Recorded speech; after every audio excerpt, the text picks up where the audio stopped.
আসসালামু আলাইকুম সবাই, welcome back to my video. এই ব্লাউজটা দেখছো, এটা একটা অর্ডারের ব্লাউজ ছিল। তো ব্লাউজটার জন্য আমি প্রথমে সমস্ত প্যাটার্ন কেটে নিয়ে আমি এখানে যে লাইলিনটা দেবো তার কাপড়গুলো কেটে নিয়েছি। তারপরে আমার মেন ফ্যাব্রিক কেটেছি পরে। আর এই যে ছোট টুকরোটা, এটা হচ্ছে ব্যাক পার্টের যেটা অর্গানজার ডিজাইন করেছি ওটার জন্য কেটেছি। আর এখানে আমি যে পোর্শনটাতে আমি প্যাড লাগাবো তার জন্য ডবল লাইলিন কেটে নিয়েছি। তো এই সমস্ত কিছু কাটার পরে তারপর আমি মেন ফ্যাব্রিক কেটে আমি স্টিচও করে নিয়েছি। অ্যাকচুয়ালি আমার ভিডিও করার খুব তাড়াহুড়ো হয়ে যায়, একা সমস্ত কিছুটা করতে বলে আমি সব কিছু ভিডিও করতে পারি না। তো এটা ছিল ব্যাক পার্টটা। তো ব্যাক পার্টে এখানে আমি এই ভি শেপ করে অর্গানজা লাগিয়ে দিয়েছি।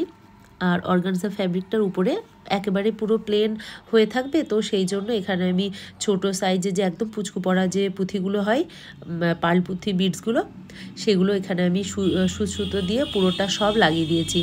আর একটা মানে বিডসের সাথে পুরো একদম নট লাগিয়েই দিয়েছি, নাহলে যেহেতু এটা সিথ্রু তো সুতোগুলো সবই দেখা যাবে। দুপাট্টা হলে ভালো লাগে, সুতোগুলো কিছু মনে হয় না, বাট ব্লাউজে তো একটু প্রবলেম লাগে দেখতে। তো এখানে আমি একটা করে সমস্ত বিডসগুলো লাগানো কমপ্লিট করে দিয়েছি। এখানে আমি ব্যাক পোর্শনে আমার বিটস পুরো লাগানো কমপ্লিট।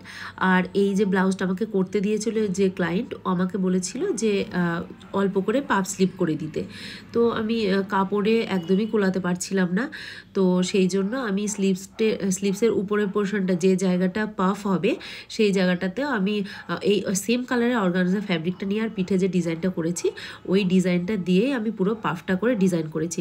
আর ওই যে লেসটা দেখালাম, ওই লেসটা দিয়ে আমি চারি সাইডটা বর্ডারটাই লাগিয়ে দিয়েছি। আর এখানে ফ্রন্টটা ওই মধুবালা স্টাইল হবে।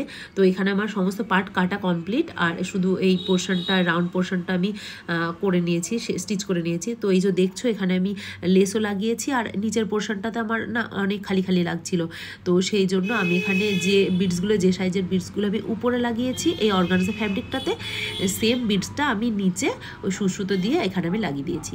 তো ফাইনালি আমার এখানে পুরো স্টিচ কমপ্লিট। আর এটা ছিল ব্লাউজের ব্যাক পার্ট। আমার ব্লাউজটা রিয়েলি করে অনেক স্যাটিসফ্যাকশন হয়েছে।